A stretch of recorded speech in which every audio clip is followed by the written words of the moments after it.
Untuk awal, uh, karena Montesquieu ini sangat kental dengan teori-teori politik dan hukum. Kemudian juga saya latar belakangnya bukan orang yang belajar hukum, tapi teologi dan sosiologi. Mungkin nanti uh, yang terkait dengan hukum mungkin tidak terlalu detail, tetapi akan saya coba untuk refleksikan dengan teologi sosial. Itu sebagai pengantar teman-teman. Next. Oke, next. Ya, tidak bisa ya? Boleh. Bisa di next. Fly PPT-nya? Belum ya, belum bisa ya. Sorry. Iya, belum. Sebentar, sorry. Ini kelihatannya ya. Sebentar.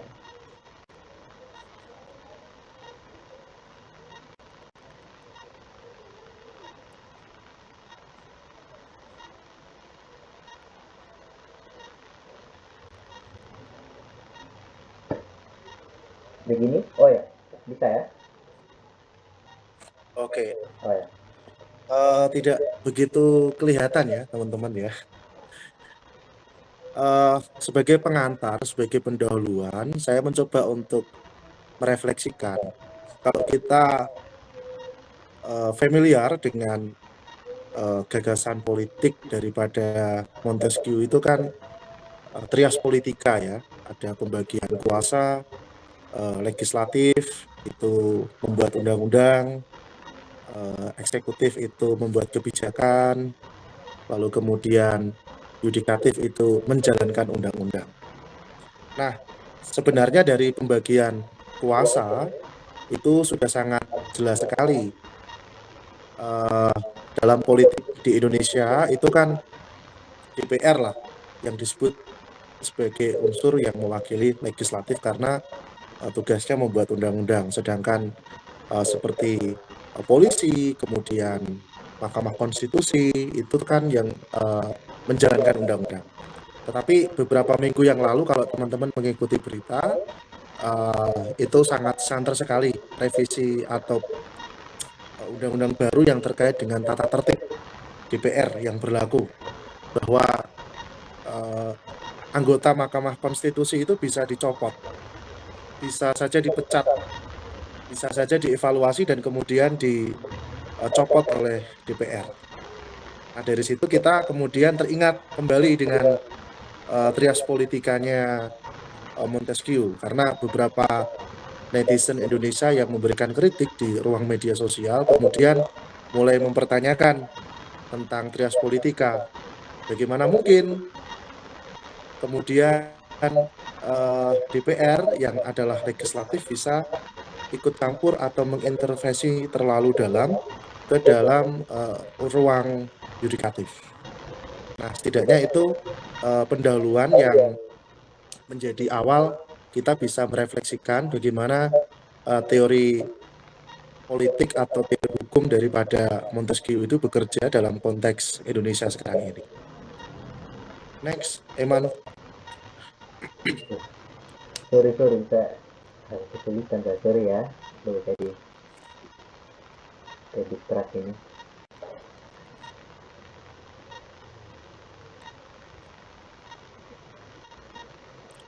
Yang bawah. Suara saya bisa didengar ya teman-teman ya? Bisa. Ini udah pindah ya? Ya, soalnya suaranya Bisa. Aman. Oh ya, sorry. Oke. Sip. Ya. Kita beralih ke biografi Montesquieu. Jadi sebentar saya lepas headset aja.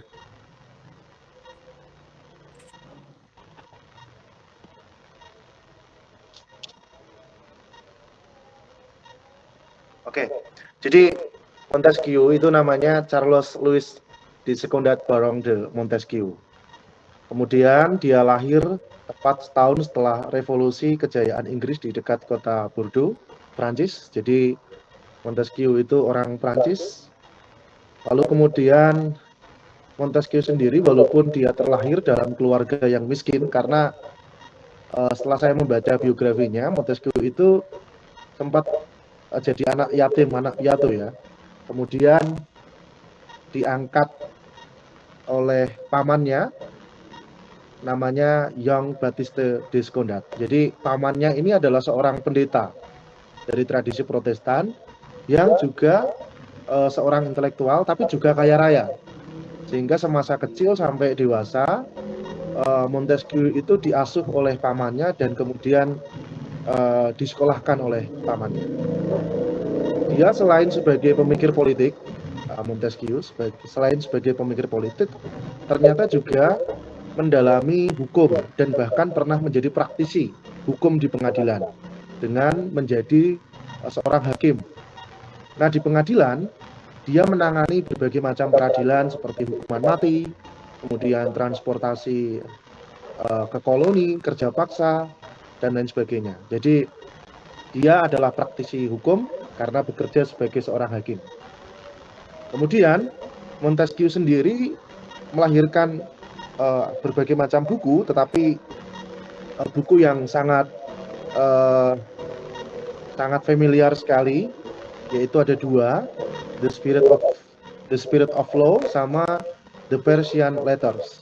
Jadi teman-teman, selain dia seorang pemikir dalam bidang politik dan hukum, dia seorang novelis, seorang sastrawan. Jadi The Spirit of Law itu buku tentang gagasan politik ya, yang nanti kemudian kita bisa melihat lebih jauh bagaimana politik dan hukum dan kemudian pembagian kekuasaan itu diwacanakan oleh Montesquieu. Tetapi yang terkait dengan novel sastra itu judulnya The Persian Letters. Jadi selain seorang praktisi hukum, pemikir hukum, juga seorang novelis. Nah, itu sedikit biografi tentang Montesquieu. Lanjut, next. Oke, kita masuk ke gagasan politik Montesquieu.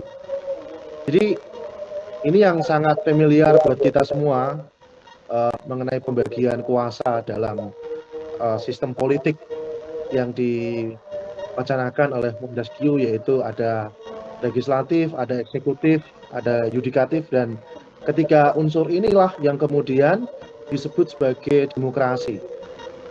Nah, itu hanya singkat saja, tetapi sebenarnya untuk bisa sampai pada pemikiran yang disebut sebagai trias politika, Montesquieu harus melewati berbagai macam konteks sosial dan konteks pemikiran. Selanjutnya akan saya uraikan secara lebih detail mengapa Montesquieu kemudian menggagas pembatasan politik dengan adanya pembagian kuasa legislatif, eksekutif, dan yudikatif. Lanjut. Nah, tentu ketika berbicara tentang trias politika, ada konteks sosial yang pada waktu itu tidak bisa dipisahkan dari tradisi pemikiran Montesquieu, yaitu tentang revolusi Prancis. Jadi revolusi Prancis yang ada di Prancis pada waktu itu, ya namanya revolusi Prancis pasti di Prancis, sangat kuat dipengaruhi oleh pemikiran salah satunya adalah Montesquieu dan Voltaire. Jadi dua tokoh ini pada waktu itu adalah semacam kompasnya orang-orang Prancis yang pada waktu itu mencoba untuk melakukan perlawanan terhadap kekaisaran atau pemerintahan yang dipimpin oleh raja. Nah, sebelum ada revolusi Prancis, jadi Montesquieu itu berhadapan dengan konteks sistem politik yang sangat tiran sekali ya, yang sangat monarki sekali. Jadi ada kekuasaan raja dan juga ada kekuasaan gereja. Nah, yang menjadi persoalan pada waktu itu adalah bahwa kekuasaan raja dan kekuasaan gereja itu menjadi satu. Jadi kadangkala raja itu menggunakan legitimasi moral ya, legitimasi agama melalui kekuasaan gereja, melalui paus, uskup, dan lain sebagainya. Untuk apa? supaya bisa melanggengkan kekuasaan raja itu sendiri dan bisa untuk digunakan untuk mengintervensi rakyat Prancis sebegitu jauh. Jadi pada waktu itu kalau nanti kita mau tarik dari dari perspektif sosiologi agama, saya lebih lebih tertarik dengan konteks historis atau konteks sosial yang pada waktu itu sedang terjadi. Bagaimana raja dan gereja itu melebur menjadi satu dan kemudian menghasilkan kebijakan-kebijakan politik yang sangat erat sekali dengan legitimasi agama supaya posisinya sangat kuat sekali di tengah masyarakat Prancis pada waktu itu. Lanjut. Kita kemudian masuk pada gagasan pembatasan politik Montesquieu. Jadi tradisi pemikiran Montesquieu itu sangat dipengaruhi oleh teori politik dari Thomas Hobbes ya. Tentu teman-teman barangkali sudah membahasnya di awal sebelum Montesquieu. Nah, yang familiar dari Hobbes adalah tentang adanya Leviathan. Nah, Leviathan itu sendiri adalah digambarkan sebagai sebuah negara yang otoriter, yang sangat besar, atau digambarkan sebagai monster yang sangat raksasa. Wujudnya itu raksasa. Kalau teman-teman membaca kitab suci lah, katakanlah Alkitab, di kitab Wahyu itu juga ditulis di sana tentang adanya Leviathan. Jadi Leviathan adalah gambaran tentang monster yang besar dan ini sangat bengis sekali.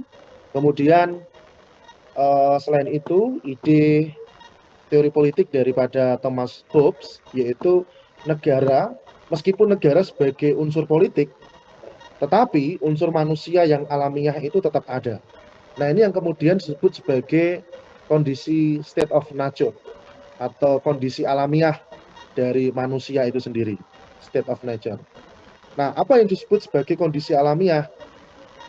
Jadi, pada dasarnya manusia itu punya kecenderungan ingin menguasai, ingin mendominasi. Nah, itu yang kemudian disebut sebagai state of nature. Kalau son politikos atau apa itu yang bahasa Yunani atau apa itu ya, manusia politik.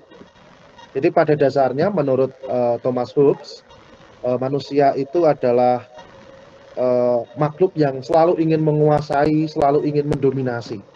Itu kondisi daripada state of nature. Kemudian menurut Thomas Hobbes, state of nature atau kondisi alamiah adalah manusia yang ingin untuk punya kecenderungan untuk ingin melanggengkan kekuasaannya, saling menghabisi, gitu. Itu pikiran daripada Thomas Hobbes terkait dengan gambaran negara sebagai sebuah Leviathan. Kemudian kita juga bicara tentang John Locke karena pemikiran Montesquieu dipengaruhi oleh John Locke. Nah, di sana juga ada kontrak sosial. Thomas Hobbes juga mewacanakan kontrak sosial. John Locke juga ada ide tentang kontrak sosial. Yang disebut sebagai John Locke, kontrak sosial itu adalah pembagian kekuasaan. Nah, tetapi yang menarik kalau tadi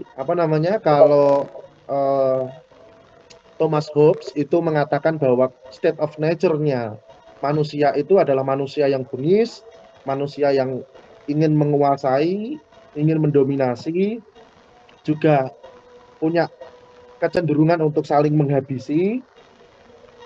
Cuma yang menarik daripada Locke ini justru mengkritik Thomas Hobbes tentang state of nature. Jadi menurut John Locke, kita ingat Locke itu kan bicara tentang tabula rasa. Jadi masa tiba-tiba manusia lahir ke dunia pengen menguasai, pengen menghabisi sesamanya? Tidak mungkin.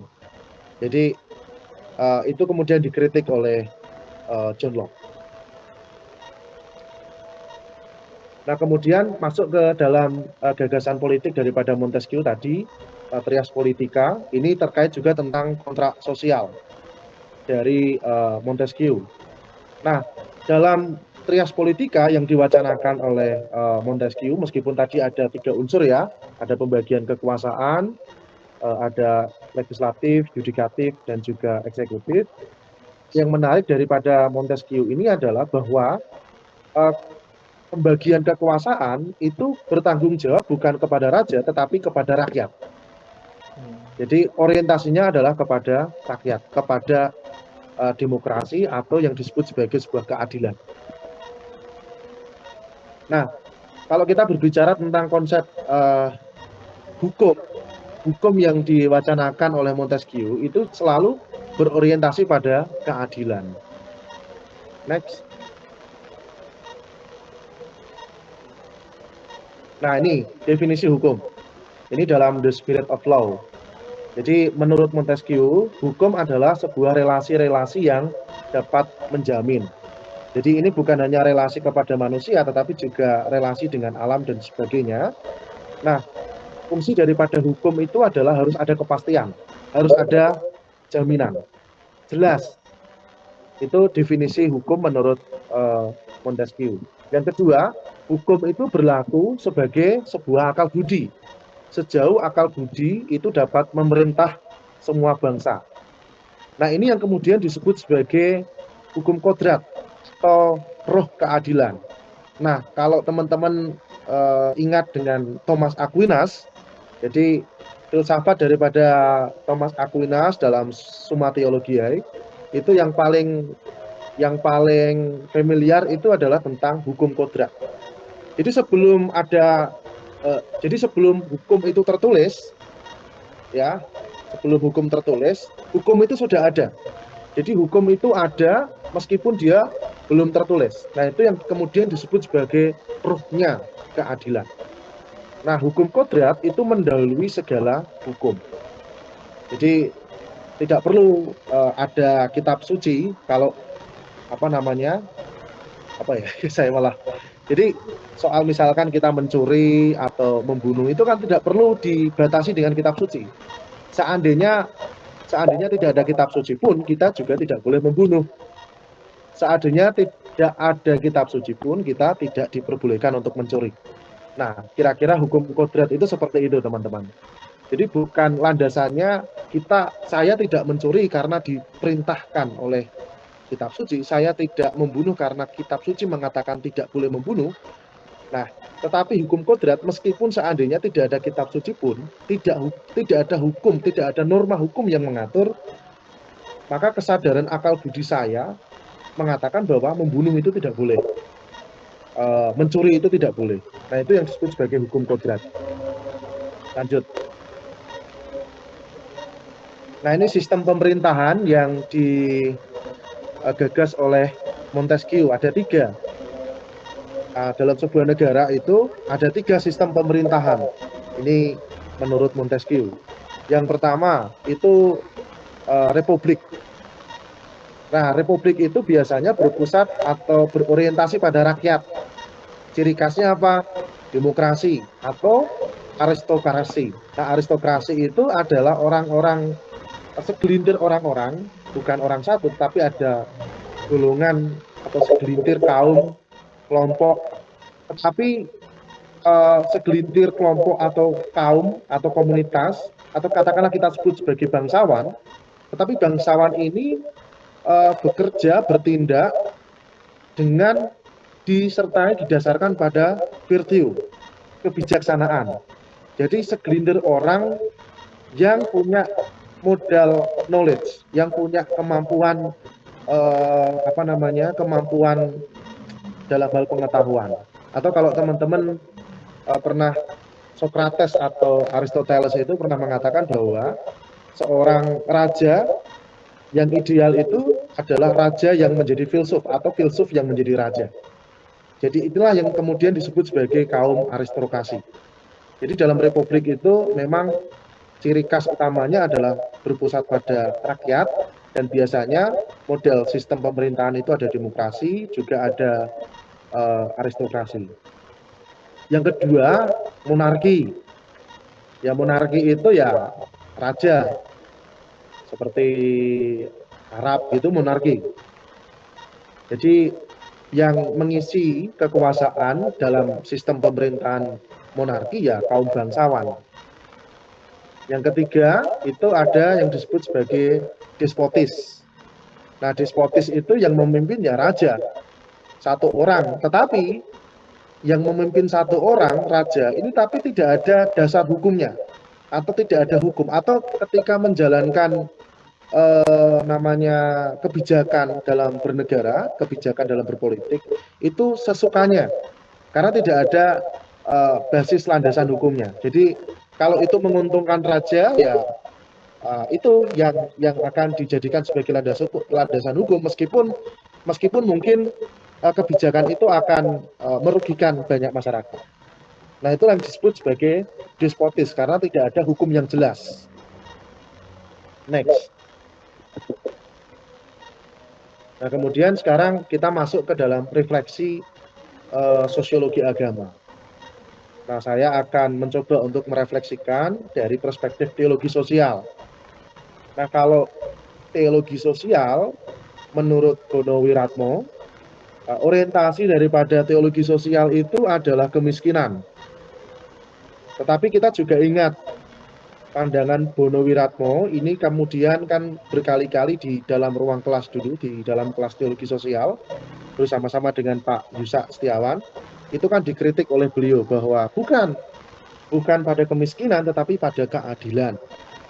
Nah, kemudian Bono Wiratmo baru saja menulis buku tentang teologi publik dan merevisi bahwa orientasi atau dasar daripada pijakan teologi sosial itu bukan kemiskinan, tapi pada keadilan.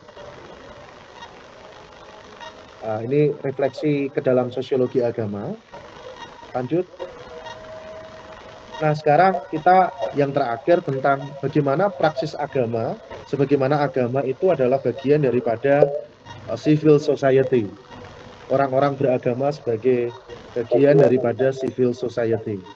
Nah, sebagai komunitas beragama, maka yang pertama saya menawarkan bahwa agama itu harus memberikan pendidikan politik yang ideal. Fungsi agama itu harus memberikan sebuah kesadaran politik yang ideal. Jadi orientasi tindakan politik harus bertanggung jawab pada kepentingan rakyat. Karena sekali lagi Montesquieu itu kan mengapa dia mengusulkan adanya pembagian kekuasaan supaya orientasi daripada sebuah pemerintahan itu tetap terarah pada rakyat, bukan kepada raja. Nah, sebagaimana kita masuk dalam komunitas orang beragama, maka kita juga bagian daripada civil society. Sebagai komunitas beragama, kita harusnya memberikan pendidikan politik yang ideal, supaya fungsi daripada agama itu bukan cari untung dari negara, tetapi tetap memberikan semacam kompas moral bagi negara. Ini juga terkait misalkan kebijakan presiden yang sekarang ini memberikan izin operasional tambang ya. Jadi ada NU, ada Muhammadiyah yang sekarang mendapatkan hak untuk menambang, tetapi kita perlu bersyukur sebab PGI menolaknya, KWI menolaknya. Yang kedua, agama itu mesti memberikan pendampingan pada masyarakat yang paling rentan. Jadi fungsi agama harus memberikan semacam advokasi pada masyarakat yang paling rentan. Nah, siapa? Ya termasuk juga orang-orang miskin. Yang ketiga, nah ini mungkin sangat Menonet sekali karena saya sebagai seorang Menonet dan dulu dalam kelas saya seringkali mengatakan dan mengutip pandangan ini ya, John Howard Yoder dalam bukunya The Politics of Jesus. Jadi menurut John Howard Yoder, gereja itu sebagai masyarakat alternatif. Nah, masyarakat alternatif itu apa? Masyarakat alternatif itu adalah komunitas Kristen yang mengeksklusif, ya, mengeksklusif. Tetapi di dalam tindakan mengeksklusif itu, ini berusaha untuk mewujudkan apa yang disebut sebagai nilai-nilai kerajaan Allah. Ini sangat Kristiani sekali. Nah, nilai-nilai kerajaan Allah itu apa? Keadilan, perdamaian, dan kesejahteraan bersama. Jadi ketika kita sebagai komunitas agama atau komunitas gereja menerapkan atau mencoba untuk mewujudkan bahwa gereja atau komunitas agama itu sebagai bagian daripada masyarakat alternatif yang berusaha untuk mewujudkan teologi politik kerajaan Allah, maka disitulah kita bisa memperkuat unsur-unsur keadilan yang juga diwacanakan oleh Montesquieu melalui trias politika tadi, pembagian kekuasaan. Jadi 3 praksis agama itu yang moga-moga ini menjadi refleksi kita bersama dan mencoba untuk memaknai bagaimana kita sebagai komunitas agama diperhadapkan dengan konteks sosial yang makin ugal-ugalan. Begitu teman-teman, silakan kalau ada diskusi lebih lanjut. Ya, terima kasih Mas Johan. Menarik ya, terlihat bagaimana konteks sosial di Prancis pada saat Charles Montesquieu hidup. Rupanya raja itu dia melegitimasikan suatu kebijakan publik dari agama, begitu, dari nilai agama. Cukup menarik. Ya, ada pertanyaan, saran, kritikan atau apa dari dari Julius, dari Ari ya. Silakan Ari. Langsung saja Ari. Yuk. Ya, profisiat ya, Ari ya. Wisuda ya kemarin. Ya Ari, yuk. Iya, ayo Ari. Halo, salam. Ya, assalamualaikum. Salam. Minta maaf, beta baru bergabung ini. Jadi beta dapat di akhir saja. Ya, lalu langsung saya. Beta pun pemahaman begini, saya punya pemahaman begini tentang itu poin yang terakhir. Ada di poin nomor berapa itu agama? Sebentar saya lihat.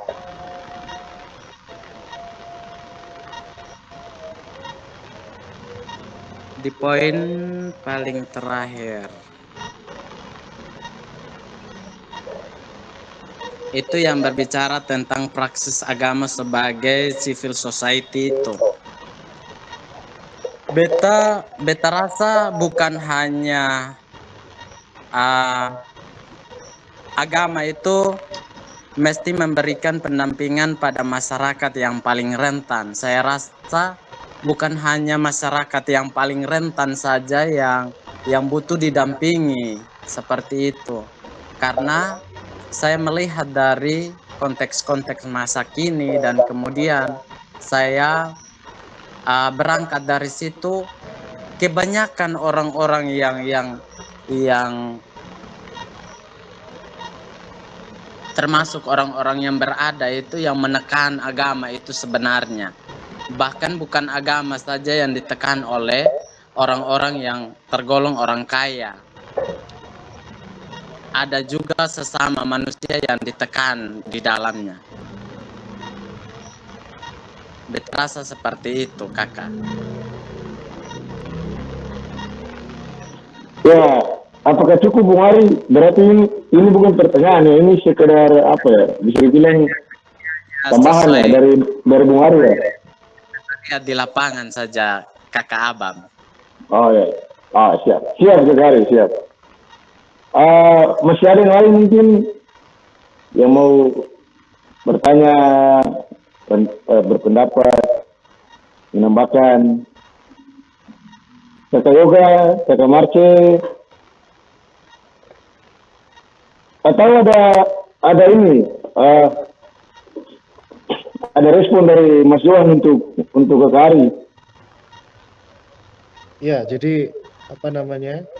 Kalau kita kembali pada ide negara atau sistem politik yang diusulkan oleh Aristoteles, itu kan ada 3 kalau nggak salah ya. Jadi monarki, kemudian aristokrasi, sama demokrasi kalau tidak salah. Jadi menurut Aristoteles itu ya demokrasi itu tidak baik, tetapi itu satu-satunya di antara yang tidak baik itu. Nah, persoalannya Aristoteles memberikan penekanan bahwa ya benar bahwa demokrasi itu memang tidak sempurna, tidak baik, tetapi demokrasi yang ideal itu di mana orang-orang yang ada di dalam sebuah negara itu harus punya semacam modal pengetahuan yang kuat atau yang disebut sebagai filsuf. Supaya apa? Supaya baik raja atau siapapun itu yang masuk dalam ruang-ruang kekuasaan itu bisa menghasilkan sebuah virtue, kebijakan atau kebijaksanaan. Nah, kebijaksanaan itu selalu terarah kepada siapa? Terarah kepada sebuah keadilan. Nah, itu menurut Aristoteles. Jadi sebagaimana yang juga diwacanakan oleh oleh Montesquieu tentang keadilan, itu harus bisa melalui pembagian kekuasaan tadi.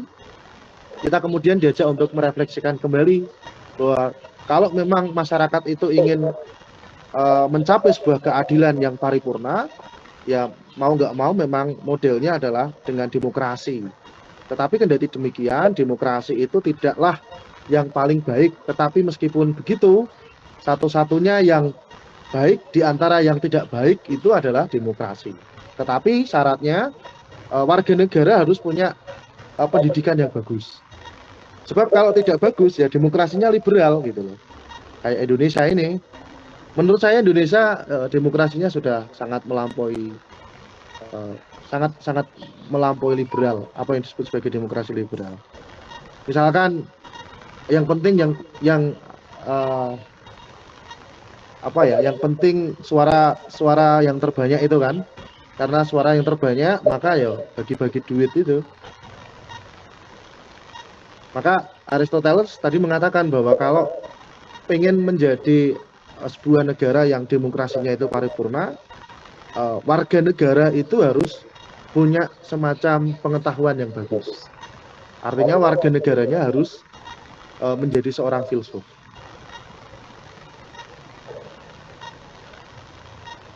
Begitu teman-teman. Sebentar ya, silakan kalau ada. Ya.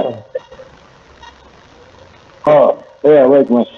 Ini sudah ada yang raise hand, ada Kakak Jerry. Oh, apa kabar Kakak Jerry? Ini sudah tadi raise hand ya. Mau bertanya atau bagaimana Kakak Jerry? Langsung saja. Tapi mungkin sebentar, Mas Johan lagi. Tunggu Mas Johan balik dulu ya baru gitu ya. Silakan Kakak Jerry. Mas Johan pergi tugas moderator untuk mencatat. Ya. Silakan. Kayman ini terlalu luar biasa ya. Oke, teman-teman semua, salam satu hati. Walaupun jauh tetapi kita tetap. Stop. Iya, kita tidak jumpa 7 tahun 2 hari ini, tapi bersyukur sekali kita bisa jumpa beberapa waktu ini. Saya pun juga terlambat ya untuk mengikuti orasi ilmiah dari Kak Johan. Baik Kak Johan, saya tertarik dengan beberapa statement dari Kak Johan. Salah satunya ya, bukan salah tiga, ini salah satu saja. Salah satunya terkait dengan hukum kodrat ya. Mohon maaf karena saya tidak ikut dari awal, tapi pas saya masuk itu Kak Johan sedang membahas itu. Menurut pandangan Kak Johan sesuai dengan mungkin referensi yang dibaca, bahwa tanpa agama, dalam hal ini tanpa teks Alkitab ya, dalam perspektif kita ya Kristus, hukum-hukum yang sudah terbentuk sesuai dengan keyakinan kita sejak awal itu, ya kemudian dikatakan oleh Kak Johan bahwa tanpa itu pun ya hukum itu sudah ada. Ya, jadi saya mau bertanya begini. Kira-kira kesadaran akan hukum kodrat ini diakibatkan melalui apa? Apa yang menyebabkan, maksudnya apa yang menyebabkan sampai kemudian ada kesadaran bahwa jangan mencuri. Jangan kita menggunakan agama dulu, seperti yang tadi Kak Johan sampaikan. Itu dimulai dari mana? Apakah ada dimensi lain yang bekerja atasnya kesadaran akan hukum kodrat itu? Ataukah itu terjadi secara natural begitu saja? Nah, itu yang saya penasaran. Oke, mungkin itu saja untuk sementara. Terima kasih. Ya, langsung Mas Johan. Ya, monggo. Yang lain. Kalau mau merespon nggak apa-apa. Oh, jadi dilempar dulu di forum ya Mas Johan ya? Ya. Oke, ke Keman. Langsung ke Keman. Oh ya, ini saya mau bertanya sebetulnya moderator, boleh ya? Berarti ini pertanyaan kita tampung dulu ya Mas Johan ya, gitu ya? Ya, betul, tampung dulu. Ya. Kumisnya makin lebat itu hari. Ya, Monggo Keman, monggo. ya. Terima kasih untuk pemaparannya. Saya ada beberapa, mungkin satu saja sih betul pertanyaan saya. Yang pertama terkait hubungan keterlibatan agama dalam pemerintahan ya, terutama mengenai hubungan raja dan negara tadi. Lalu melihat konteks Indonesia yang demokratis juga menarik dalam konteks di Indonesia. Bagi saya ada contoh menarik bagi saya, salah satu negara yang cukup berhasil ya, entah nanti bisa dikritisi bagaimana keterlibatan gereja begitu dalam mengatur pemerintahan dalam suatu negara, seperti di Roma misalnya, Paus yang juga sekaligus sebagai kepala negara ya. Dan kita bisa lihat bagi saya itu cukup baik dalam mengatur sistem pemerintahan berjalannya suatu negara itu. Nah, kira-kira bagaimana menurut Mas Yohan? Saya coba kontraskan. Kira-kira dengan sistem pemerintahan yang demikian, seperti apa menurut pandangannya Mas Yohan? Dan kita membahas demokrasi ya, yang mana semua pemerintahan harus pada rakyat dan sistemnya lebih inilah istilahnya. Nah itu kemudian yang berikut Mas Yohan, saya masih pengen tahu lebih jauh sebetulnya terkait beberapa gagasan pembatasan politiknya Montesquieu ya, terutama karena dia juga terpengaruh oleh politik leviatannya Hobbes dan empirisisme dari John Locke. Nah, dua pertemuan sebelumnya kan sebelum ini kami membahas dua tokoh itu, dan itu ada pembedaan yang signifikan ya, meskipun Locke juga terpengaruh sama Hobbes dan bagi saya bisakah diterangkan sedikit sejauh mana misalnya bagaimana dia merumuskan dua pemikiran itu antara Hobbes dan Locke, lalu kemudian menghasilkan gagasan politik yang Montesquieu itu saja. Terima kasih. Ya, terima kasih. Saya tanggapi dulu Pastor Jerry tadi. Ya, saya menanggapi Pastor Jerry. Jadi kalau begitu landasan tentang hukum kodrat itu dari mana gitu lah. Kita kembali kepada definisi hukum daripada Montesquieu tadi, bahwa hukum itu berlaku sebagai akal budi sejauh akal budi dapat memerintah semua bangsa atau universal. Jadi nah inilah yang kemudian sebenarnya gagasan tentang hukum kodrat itu kan yang mewacanakan adalah Thomas Aquinas dalam bukunya itu Summa Theologiae. Nah itu kan buku yang sangat tidak asing bagi orang yang belajar tentang teori-teori etika. Jadi teori etika itu sendiri landasannya adalah akal budi. Jadi kalau tadi saya mengatakan bahwa hukum kodrat itu bagaikan kita tidak perlu bertindak untuk tidak mencuri hanya gara-gara Alkitab yang mengatakan, atau hanya karena Al-Quran yang tidak memperbolehkan bahwa mencuri itu tidak boleh. Tetapi memang sejak dalam eh, akal budi manusia itu mengendap bahwa tindakan mencuri, membunuh, ya, dan lain sebagainya itu tindakan yang ini menurut Thomas Aquinas itu adalah tindakan yang tidak rasional. Nah, sehingga itulah yang kemudian disebut sebagai Montesquieu adalah roh keadilan. Jadi sebelum hukum itu tertulis, jadi kan ada hukum normatif itu, norma hukum. Norma hukum itu ya hukum yang tertulis atau hukum positif itu. Jadi meskipun tidak ada hukum meskipun tidak ada hukum secara tertulis, akal budi kita akan mendorong tindakan kita bagaimana kita mestinya berbuat yang baik itu. Jadi landasannya adalah akal budi, kesadaran akal budi. Begitu Pastor Jerry ya. Jadi kalau tadi Eman bicara tentang kondisi negara kita ya, Man ya, terkait dengan demokrasi juga partisipasi agama dalam bernegara. Nah, kembali lagi kritik daripada Aristoteles tentang demokrasi itu mungkin tidak baik, tetapi itulah yang paling baik di antara yang lain gitu loh. Nah, cuma syaratnya adalah orang-orang yang sepakat untuk menganut sistem demokrasi itu harus menjadi seorang filsuf. Dengan kata lain, warga negara harus punya semacam modal pengetahuan yang mumpuni. Supaya apa? Supaya pembagian kekuasaan itu betul-betul tertata dengan rapi. Karena apa? Karena itu berorientasi pembagian kekuasaan itu dipertanggungjawabkan untuk rakyat.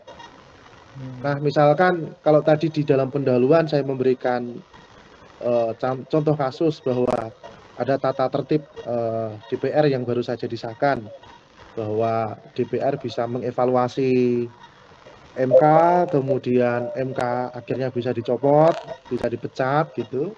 Itu kan sudah wewenang DPR itu kan sudah melampaui, tidak sebagaimana fungsi daripada DPR itu sendiri.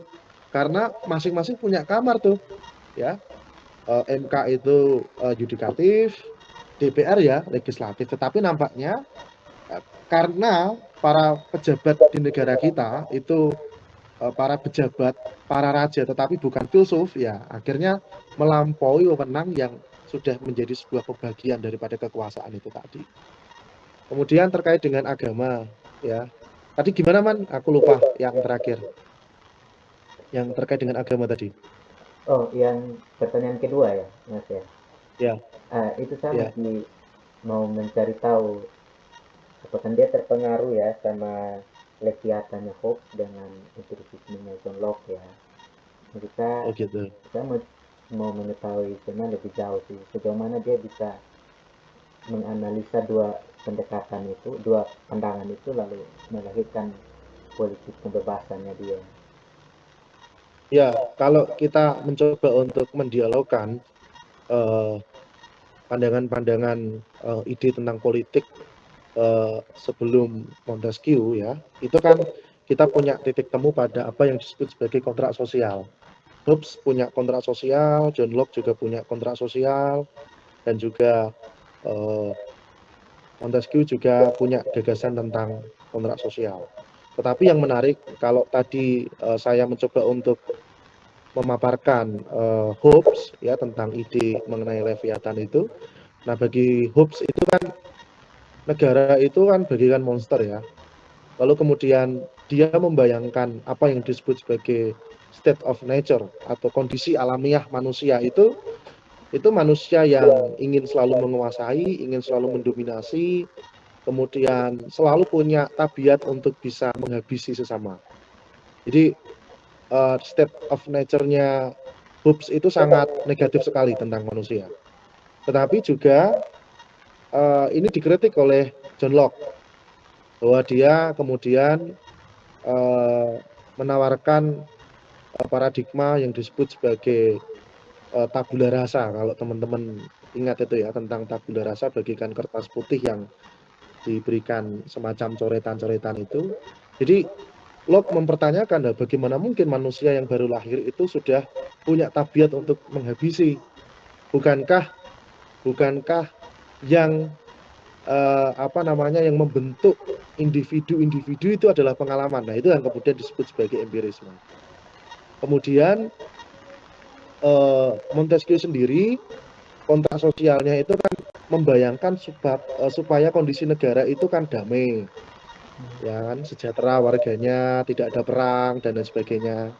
Nah, itu yang kemudian disebut sebagai keadilan. Nah, supaya bisa mencapai situasi yang damai, yang tidak ada perang, maka harus ada pembagian kekuasaan. Nah, setidaknya misalkan Montesquieu itu sendiri membayangkan supaya negara itu tidak ada tindakan untuk saling menyerang, tidak ada perang itu tadi.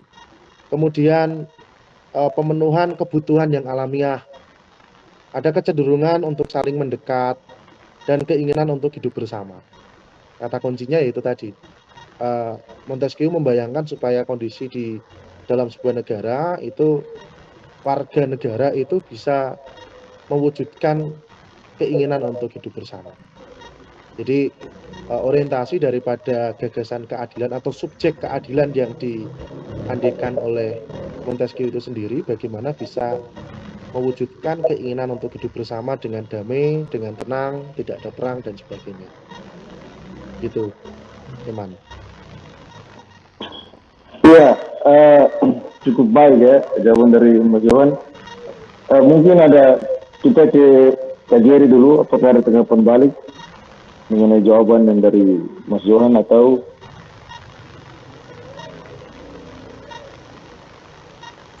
Baik, terima kasih atas respon dari Kak Johan. Saya mengapresiasinya. Tapi kemudian tentu saya tidak pelajari lebih dalam terhadap etika yang seperti Kak Johan sampaikan tadi. Tapi berdasarkan pengalaman-pengalaman empirik bahwa sesungguhnya terbentuk akal budi itu apakah bisa terjadi secara individual, artinya bahwa terjadi tanpa bersentuhan dengan lingkungan-lingkungan atau pengalaman-pengalaman empirik bersama dengan lingkungan-lingkungan yang ada.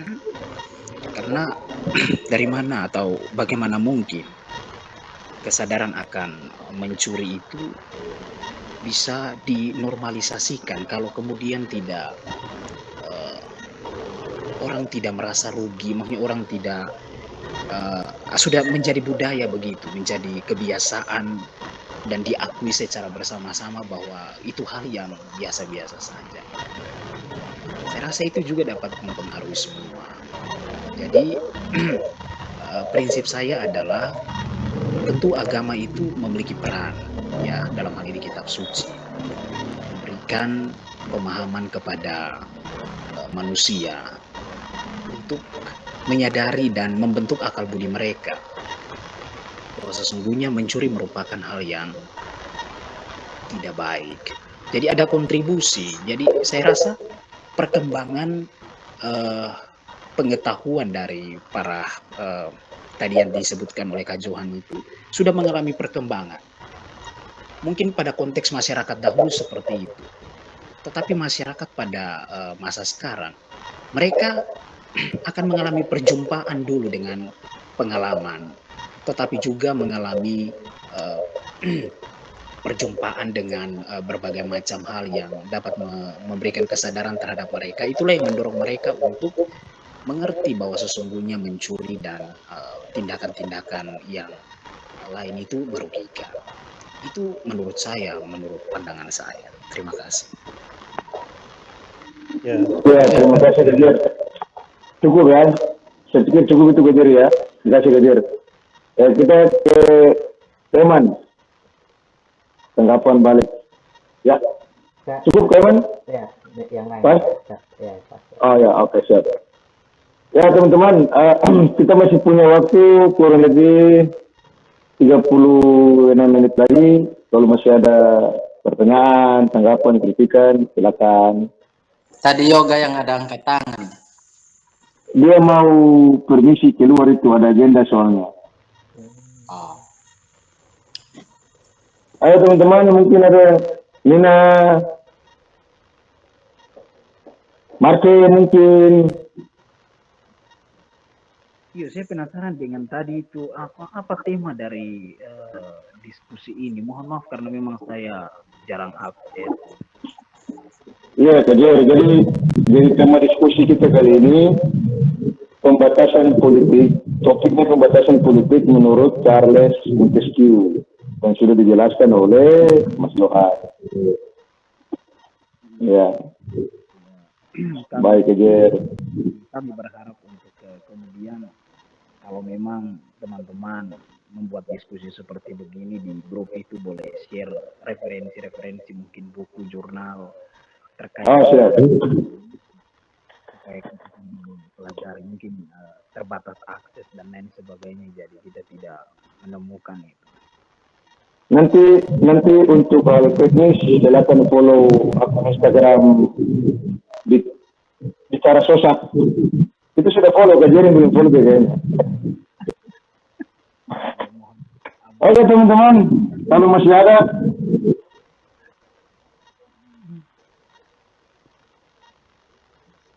Biasanya ada kakak izin. Nah, oke dia kakak izin. Monggo kakak izin. Ya, selamat malam kakak-kakak. Maaf ya off cam, soalnya di kampung halaman untuk mendukung jaringan. Salam kenal, Kak Johan. Saya Virgini, bisa dipanggil Igin, Virgin, alumni dari UKSW juga, angkatan 18. Selamat berjumpa. Iya Kak. Mungkin pertanyaan saya terkait Montesquieu ini, bagi saya menarik ya, karena dia memisahkan 3 bagian, taruhlah ranah pemerintahan di dalamnya, untuk kemudian negara itu bisa berfungsi dengan baik.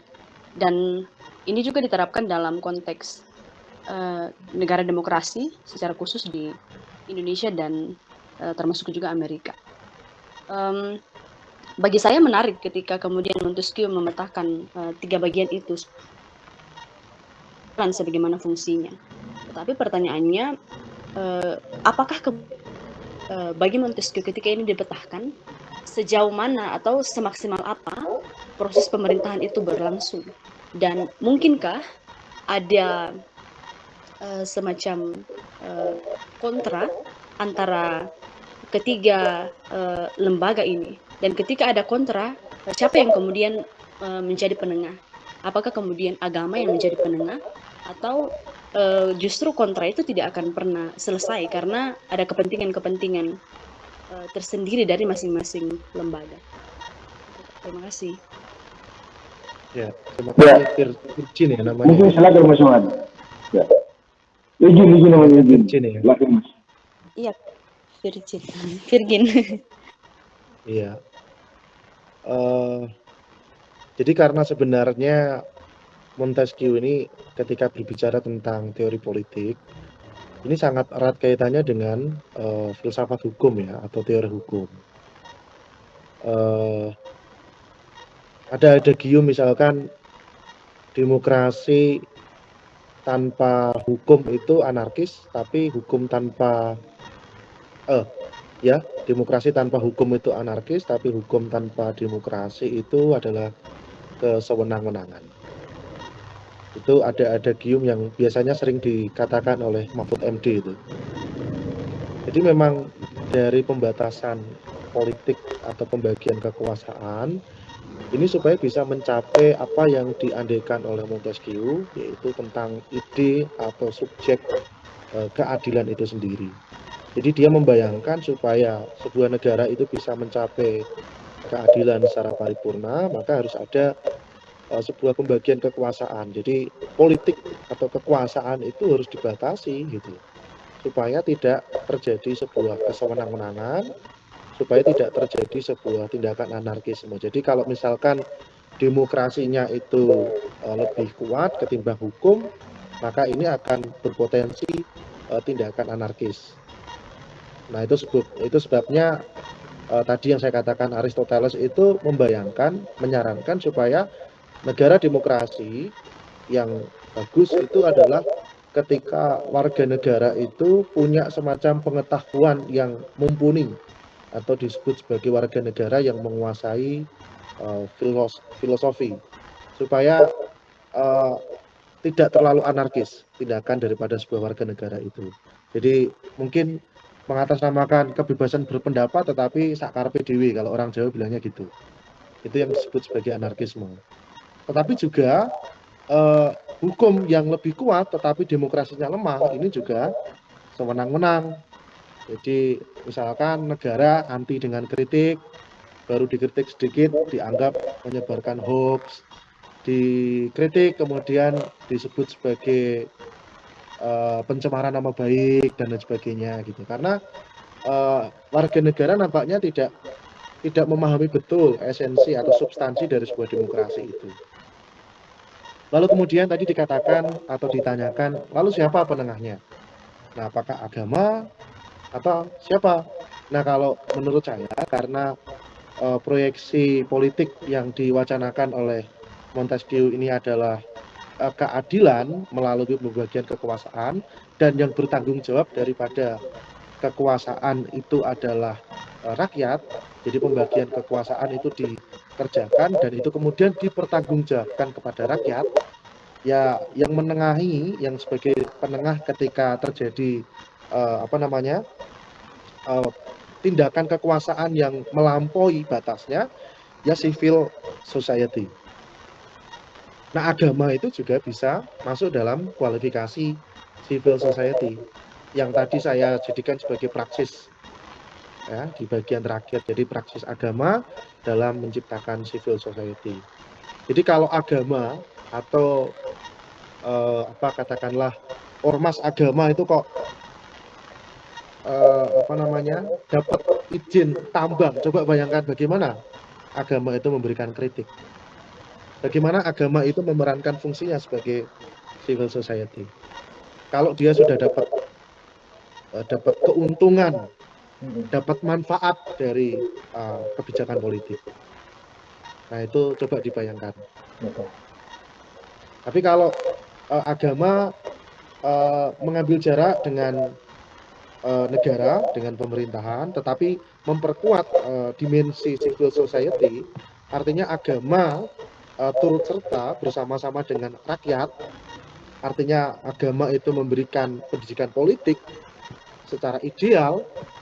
Agama atau komunitas beragama itu menjadi sebuah masyarakat alternatif, sebagaimana itu yang diandaikan oleh John Howard Gardner dalam bukunya The Politics of Jesus. Ya, masyarakat alternatif yang di dalamnya punya tujuan untuk mewujudkan nilai kerajaan Allah, keadilan, perdamaian, dan sebagainya. Nah, menurut saya justru civil society daripada sebuah negara itu justru akan semakin kuat. Jadi penengahnya adalah civil society. Karena apa? Ya karena pembagian kekuasaan itu harus bertanggung jawab pada rakyat. Nah, rakyat itu siapa? Nah, rakyat itu harus, karena rakyat itu kan abstrak kan, ya harus diterjemahkan dalam bentuk misalkan komunitas beragama salah satunya. Sebagaimana komunitas beragama itu bagian daripada civil society. Itu Virginia ya. Ya, makasih Mas. Bagaimana Kak Yuyun? Ada tanggapan? Bisa silakan langsung saja. Baik, terima kasih Kak. Sedikit saja tanggapannya. Bagi saya menarik ketika kemudian tadi Kakak sampaikan bahwa civil society itu punya peran yang kuat di dalamnya. Tapi saya izin untuk tarik sedikit dalam konteks Indonesia, karena saya rasa ini sebenarnya sangat bagus ya dan sesuai dengan konteks Indonesia. Tapi saya rasa mungkin ini nanti jadi tanggapan saja. Saya rasa dalam konteks Indonesia sendiri sampai sejauh ini dominasi daripada hukum itu lebih kuat dibandingkan dengan suara rakyat ya. Kalaupun kemudian bagi Montesquieu rakyat menjadi penengah, seberapa jauh sih suaranya itu akan didengarkan oleh pemerintah? Karena kita lihat sendiri bagaimana kemudian negara kita itu diombang-ambingkan oleh pemerintah itu sendiri, dan seolah-olah ketika taruhlah ya sekarang ya kayak yang lagi-lagi viral itu tes ombak, kalau masyarakat merasa bahwa itu sedikit terganggu, kita naikkan lagi, lalu kemudian diturunkan lagi. Jadi ada keprihatinan tersendiri menghadapi pembagian wilayah itu tadi. Terima kasih, Kak. Oh ya, oke, terima kasih Virginia. Teman-teman, coba seandainya negara demokrasi itu warga negaranya itu tidak mencapai apa yang dibayangkan oleh Montesquieu atau Aristoteles tadi, yaitu warga negara harus jadi filsuf lah, istilahnya gitu. Atau ketika demokrasi itu sudah makin liberal, yang dibayangkan mengenai rakyat itu posisinya dalam hal ini sebagai apa? Coba bayangkan. Jadi kalau menurut saya, demokrasi yang sudah liberal atau demokrasi yang tidak disertai dengan virtue atau kebijaksanaan, ya itu hanya menjadikan rakyat sebagai sebuah komoditas atau komoditi. Itu yang ada di negara kita saat ini. 1 orang 100.000. Di tempatku kemarin Prabowo Subianto itu ngasih orang 10.000 loh, itu bayangkan. 1 orang 10.000 itu.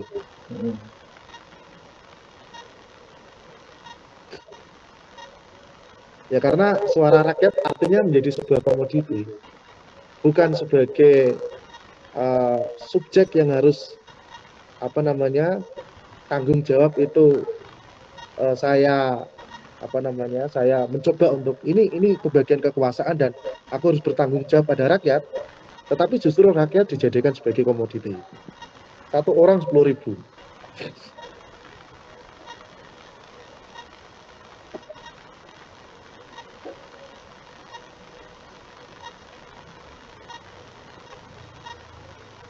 Itu tanggapan saya, Virgi.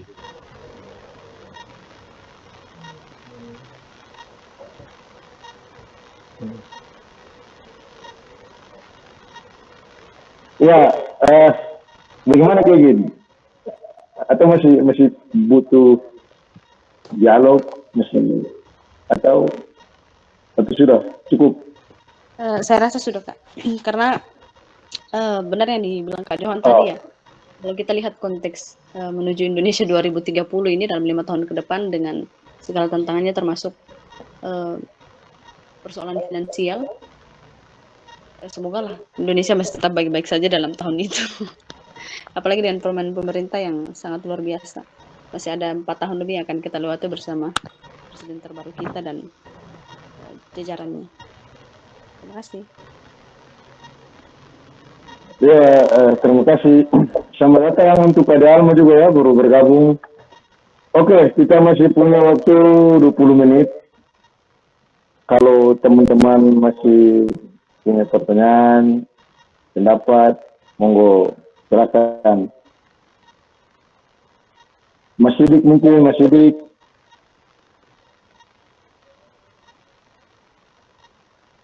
Atau sudah tidak ada nih? Tapi kita closing statement aja. Oh, Broman. Sorry. Ngomong-ngomong. Ya, ingin menanggapi lagi ya, sepertinya sebelum ditutup maksudnya. Karena menarik karena bicara tentang politik dan agama ya dalam konteks Indonesia. Agak sulit juga Mas Johan karena di Indonesia ini, di negara Ponova ini, agama itu jadi kendaraan berpolitik, itu masalahnya. Jadi Prabowo itu menggandeng NU ya, umat Muslim itu untuk bagaimana dia meraup suara, dan ya istilahnya politik balas budi lah ya Mas Johan. Dan entah iming-imingnya ketika dia terpilih harus pemegang untuk kendali tambang dan seperti apa, yang jadi sulit. Yang harusnya bagaimana idealnya agama itu mampu untuk memberikan semacam alarm ya, kalau bahasanya Mas Johan tadi, kompas moral ya, menjadi kompas moral, itu justru sekarang menjadi jauh berbeda. Nah inilah lagi-lagi ya terkait kelola tambang itu. Ya untung PGI masih cukup waras untuk tanggapi itu.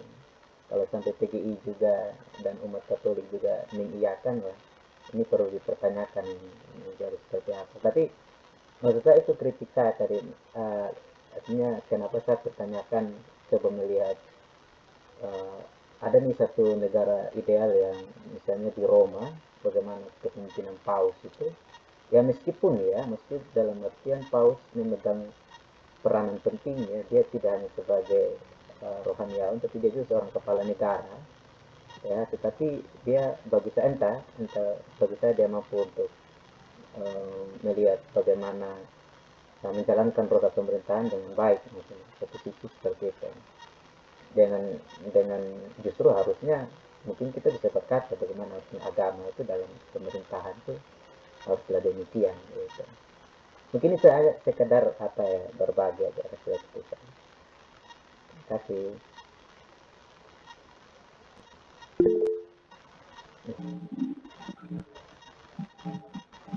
Ya, menarik tadi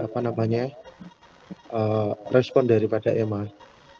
Tapi saya makin kesini kan juga istilahnya mencoba untuk merefleksikan bagaimana saya sebagai seorang pendeta dan bagaimana saya juga harus mewartakan Injil di tengah konteks masyarakat sosial. Jadi Injil bukan dimaknai untuk kristenisasi, tetapi Injil menawarkan nilai kerajaan Allah itu loh, nilai keadilan itu di tengah kondisi negara yang makin ugal-ugalan itu. Nah, saya menggumuli saat ini, saya justru melihat bahwa fungsi dari agama itu sudah dijinakkan oleh negara. Artinya negara agama itu sudah tidak punya semacam kekuatan moral atau legitimasi moral yang punya power untuk disuarakan, tetapi kedudukan agama itu sendiri sudah sangat jinak, sangat lembut sekali. Itu yang saya gumuli. Saya sebagai seorang pendeta, katakanlah tahun kemarin ketika saya setelah sidang tesis ya di Satya Wacana, seminggu kemudian saya ikut mencoba untuk merasakan bagaimana altar atau mimbar sosial itu. Jadi saya ikut serta dengan petani di Pati ya, petani kendeng yang menolak pabrik semen, dan saya ikut serta dalam gerakan perlawanan, gerakan demonstrasi di depan gedung DPR. Itu pun saya sendiri merasakan was-was karena saya punya jemaat 2 yang berprofesi sebagai polisi. Jadi sepanjang orasi, sepanjang saya menyaksikan jalannya demonstrasi itu, mata saya selalu mengawasi kemana-mana. Nanti kalau ada jemaat saya bagaimana ini gitu. Artinya saya sendiri punya semacam ketakutan, punya semacam kekhawatiran, sebab ya konstruksi sosial, lagi-lagi soal konstruksi sosial, bagaimana masyarakat itu mengidealkan tokoh agama itu seperti apa. Lebih baik tokoh agama itu bicara soal gereja, bicara soal masjid, bicara tentang agamanya sendiri daripada harus tampil ke ruang publik. Atau katakanlah ketika Romo Magnis ya mengkritisi etika dasmu itu ya pada waktu itu ya yang disuarakan oleh Prabowo itu. Jadi Romo Magnis itu juga dikritik oleh pendukung Prabowo. Ya Romo kok ikut-ikutan politik gitu dan sebagainya. Romo kok bicara soal politik, apalagi ketika Romo Magnis jadi saksi ahli ya, meskipun saksi ahlinya Ganjar, tetapi dalam hal itu kan dia sebagai seorang ahli yang memang punya kompetensi dalam hal berbicara terkait dengan filsafat moral atau yang disebut sebagai teori etika itu. Nah, saya merasa bahwa fungsi agama sudah sangat dijinakkan oleh negara. Jadi kalau agama itu bicara tentang politik atau kiai, ustadz atau pendeta kok bicara tentang politik ya, politik sebagai nilai itu sudah dipersoalkan. Begitu, Eman. Ya, menarik ya pembahasan kita. Tapi sebenarnya saya mau berkomentar sedikit soal politik dan agama ini, khususnya konteks Indonesia. Kalau teman-teman masih ingat tahun 2019 itu Amin Rais pernah bilang begini, inilah partai Tuhan, jangan partai setan. Kalau teman-teman masih dengar, masih ingat kisah itu menurut saya kan kayak bagaimana, kayak agama itu menjadi legitimasi politiknya kalau Indonesia. Karena kemudian sama seperti yang konteks yang disampaikan oleh Mas Johan tadi, bahwa rupanya pemangku kekuasaan juga mengambil kebijakan publik dari legitimasi agama Indonesia. Baru jangankan mau mengambil keputusan, baru mau berangkat masuk ke parlemen aja, itu sudah pakai pendekatan agama. Jadi seperti yang dikatakan oleh Keman bahwa ya di negara Konoha ini agama dipakai sebagai kendaraan politik kan, dan itu saya pikir itu tidak salah, itu 100% benar. Jadi kayak semacam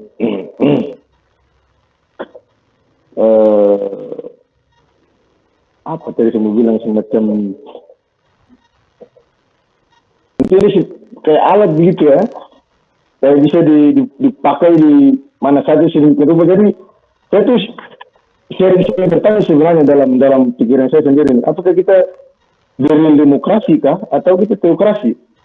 Karena kemudian legitimasi kebijakan publik yang kita ambil ini dari atas, bukan dari bawah, bukan demokrasi tadi kan. Itu yang saya pikir, wow, jangan-jangan kita neo-demokrasi, mungkin kita lebih ke teokrasi. Saya sempat berpikir begitu, tapi agak tidak mungkin juga. Ya, Kakak Jeril, silakan. Menarik ya, teman-teman punya pandangan bukan hampir lagi, tetapi semua sejalan. Tetapi kali ini saya berupaya untuk menggunakan perspektif yang berbeda, cara pandang saya yang berbeda. Teman-teman sekarang ini memposisikan diri sebagai masyarakat. Pernahkah teman-teman memposisikan diri sebagai pemerintah?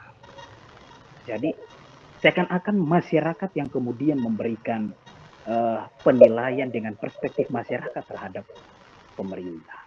Tetapi masyarakat tidak pernah memposisikan diri sebagai pemerintah dalam menggunakan cara pandang pemerintah terhadap masyarakat. Terhadap pemerintahan yang tadi Kak Eman contohkan, bahwa ada seperti di Roma ya, ada intervensi agama secara pure, secara murni dan secara utuh, secara menyeluruh. Tapi ternyata tidak ada persoalan apa-apa. Ketika kita tarik di dalam konteks keindonesiaan kita, tetapi kenyataannya pemerintah itu berusaha membangun politik kemitraan. Artinya bahwa pemerintah berusaha menjangkau semua masyarakat yang di dalamnya ada komunitas-komunitas tertentu seperti agama dan lain sebagainya. Itu adalah upaya-upaya yang dilakukan oleh pemerintah. Jadi itu wajar jika teman-teman melihat ketika pemerintah memberikan sebagian daripada hasil alam ini kepada agama untuk dikelola. Ya, masing-masing orang memiliki cara pandangnya. Bagi saya ya itu hal wajar saja. Itu bagi saya. Karena itu caranya pemerintah untuk menghargai masyarakat. Tetapi mungkin bagi kita ketika melihat hal itu hal yang tidak seharusnya. Padahal sesungguhnya komunitas-komunitas ini yang kemudian akan bermitra dengan pemerintah untuk lebih menyentuh masyarakat secara spesifik. Itu saja pandangan saya. Terima kasih. Menarik. Ya, terima kasih Kak Jer. Itu pandangan yang cukup menarik juga dari Kak Jer tentang bagaimana agama dalam peranannya ketika berhadapan dengan pemerintah. Ya, mungkin saya lihat Mas Johan saya mau bicara juga. Kita masih punya 10 menit. Harus. Masih boleh lah. Mas Johan harus tanggapi itu. Harus tanggapi. Kesama pendeta ini kan kemistrinya agak kuat. Ya, jadi oposisinya pemerintah. Abraham dulu ya, terkait dengan nampaknya agama sangat kental dengan suasana atau nuansa politik. Jadi dimensi agama itu kan ada dua terkait dengan politik. Jadi agama bisa digunakan sebagai sebuah komoditas, tapi juga agama bisa menjadi sebuah semacam kesadaran ideologis untuk melakukan perlawanan. Contohnya apa? Misalkan teologi pembebasan di Amerika Latin. Jadi itulah yang membedakan Rais dengan Gustavo Guterres. Jadi pilihan diksi yang pada waktu itu dipilih oleh Amin Rais kan pilihan diksi yang sangat kental dengan suasana politik, tapi orientasinya komoditas. Dia ingin meraup ceruk-ceruk suara dari basis agama. Tapi agama yang digunakan sebagai basis ideologi perlawanan ya teologi pembebasan di Amerika Latin. Atau kalau teman-teman boleh jujur, misalkan entah itu Alkitab atau Quran, itu kan basisnya adalah basis perlawanan kan. Jadi nabi itu kan selalu lahir dan datang tidak dari situasi yang mapan, tapi dari situasi yang sangat kiri sekali kan. Jadi tidak ada nabi yang pada waktu itu betul-betul lahir dari sebuah kemapanan politik, tapi justru adanya surat-surat suci yang ada di dalam kitab suci itu lahir dari situasi yang sangat sangat revolusioner. Ya. Yesus itu Yesus dan agama Kristen setelah Yesus berarti ya, itu kan bergerak di komunitas pinggiran. Yesus bergerak di komunitas pinggiran. Kekristenan itu juga bergerak di komunitas pinggiran. Surat-surat Paulus itu Tesalonika, Korintus itu bukan masyarakat elit, itu masyarakat pinggiran semua itu. Surat Petrus itu juga dialamatkan kepada para budak pada waktu itu di kota Roma. Nah, baru kemudian ketika kekristenan menjadi sebuah agama negara, Yesus yang dibayangkan ya, Yesus yang diimajinasikan itu bergerak dari pinggir, Yesus yang diimajinasikan itu sangat guyup ya, dengan orang miskin, dengan perempuan yang berdosa dan sebagainya. Kemudian setelah jadi agama negara, Yesus kemudian pakai mahkota, pakai toga, pakai jubah kebesaran. Jadi imajinasi tentang Yesus itu sudah berbeda. Ketika kekristenan masih menjadi agama pinggiran, dengan kekristenan yang sudah menjadi agama mapan, menjadi agama negara. Imajinasi tentang Yesus itu sudah berubah. Kemudian Pastor Jerry tadi. Nah itulah justru yang menjadi kritik saya. Kalau agama itu sudah terlalu banyak bergantung pada kebijakan pemerintah, ya agama akan dijinakkan. Nah saya Kristen Protestan, saya Menonet. Nah doktrin Menonet itu adalah fungsi agama harus terpisah dari negara. Justru karena itulah dulu kami orang-orang Menonet itu diburu oleh orang-orang Calvinis itu, dibunuh sama orang-orang Calvinis karena orang-orang Menonet radikal, tidak mau meleburkan dirinya dengan negara. Jadi agama harus tetap menjadi sebuah civil society. Agama, suara kenabian adalah suara yang terkait dengan kompas moral, dan itu harus disuarakan.